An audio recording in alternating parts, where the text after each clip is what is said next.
Tänään me päästään mukaan heppahuoltojohiksen eli otehoitajan työpäivään. Lopussa sitten kerron vähän, että mitä mä oon oppinut otehoidosta.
Nyt mä kerron teille, mitä mä opin johikselta otehoidosta.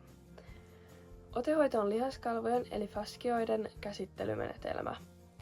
Se ei ole sama kuin perinteinen voimakas lihasten hieronta, vaan siinä vapautetaan kireyksiä lempeillä venetyksillä.